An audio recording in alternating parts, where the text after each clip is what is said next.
Hello and welcome to my video on cultural inventory.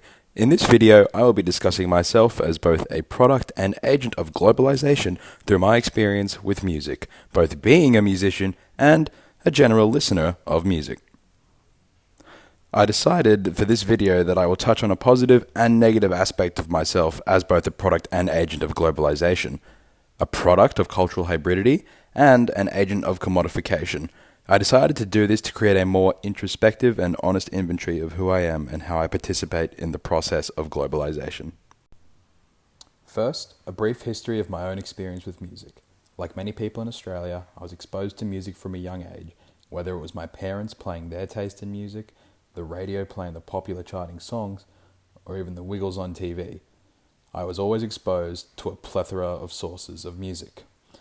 I began participating in music at 9 years old when I took up the trombone in the school concert band and have continued to practice and create music since. Now, much later, I can see how the globality of music has shaped my identity, practices, and values, and how I participate in the spreading of globalization. To begin, I will start with the good. I'm going to talk about music and cultural hybridity and how that has made me a product of cultural globalization. So how does cultural globalization and music relate? Well, I'm glad you asked. I am a product of musical hybridity because I, personally, have been exposed to eclectic genres from artists of various backgrounds, upbringings, and cultures, and their music has, in turn, formed my own cultural identity, and even formed some of my own cultural practices.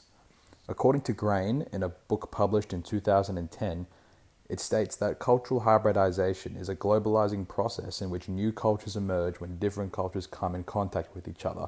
I can see this evident in my own life as I have come into contact with genres of music which come from cultures different from my own: hip-hop, grunge, reggae, and more. And these aren't just the westernized versions of these genres we're familiar with, because we all know these genres have spread globally themselves. Some of my favorite artists, both modern and contemporary, come from France, Japan, and China.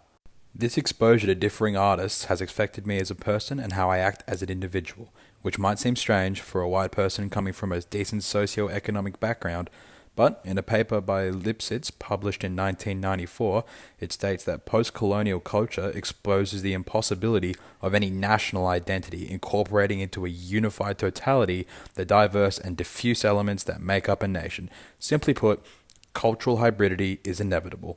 I'm part of a new generation that incorporates practices and values from all over the world. For practices, I incorporate lingo and jargon originating from the hip-hop community in America. I use the word bruh as an expression of disbelief. Silly, I know, but this shows how I am a product at a level as base as the language I use. When I create music, I have an extensive catalog of influences to choose from in the creation process. And on top of that, I have the knowledge behind how to authentically create the music because of my upbringing in the music world. And most importantly, however, I believe that the most notable aspect of listening to music that makes me a product of globalization is the politically charged messages that music holds and how it has helped shape my own political identity. Many authors have found that music has been used as a political tool to inform, protest, and resist. In the post-colonial world and the era of social media and fake news, it is important to stay in touch with the world and world issues, and one of the easiest ways to do that is through the music of global cultures. However, nowadays, there is a problem with the commodification of music in the current popular sphere, and that leads me to my next main argument.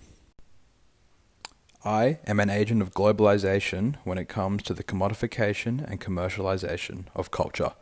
It doesn't sound nice, but it's true, and I believe it's true for everyone. It's another inevitability. Many authors have written that there is no ethical consumption under capitalism. See, we consume music mass-produced and marketed by transnational corporations. Musical genres and forms which have been taken from culturally important and sacred spaces have been parlayed into sales, and this is evident in the mass marketing and distribution of music which has been appropriated from marginalized and indigenous cultures. And this makes me an agent because I am an active participant in the process of commodification and commercialization.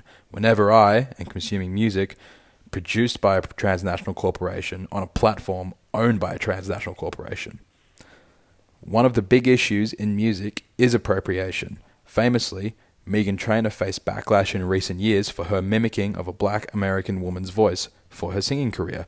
Historically, Madonna was chastised for her commercialization of voguing, and in recent years, it's come to light that Elvis Presley has been scrutinized for his use of blues rock and being donned the king of a genre he had appropriated from a marginalized community.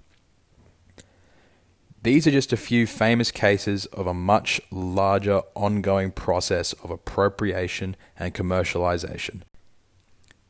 The commercialization of music is a process which I, amongst others, are a participating agent.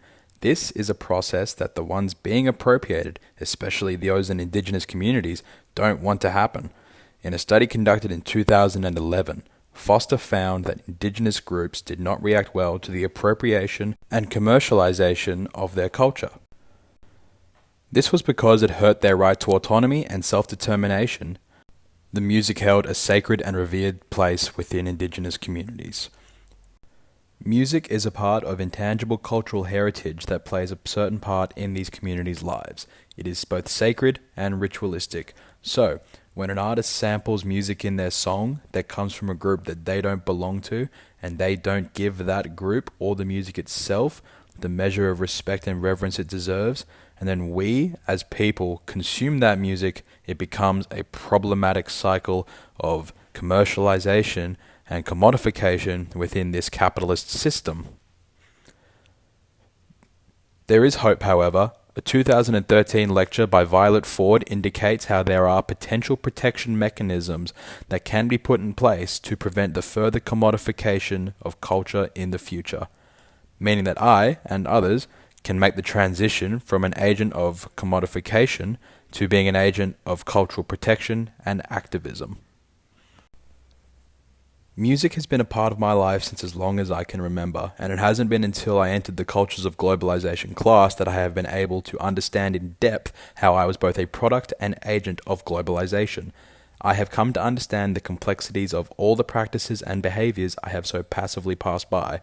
I am now aware, even just under the scope of music, how I am the product of a globalized culture, as well as an active agent in the spread of cultural globalization. And, in honesty, it is humbling to know and understand that as an individual, I am participating in the processes of globalization. Knowing not all processes are ethical is eye-opening. However, the understanding of it allows for me to make more conscious and active efforts as a product and agent of globalization moving forward.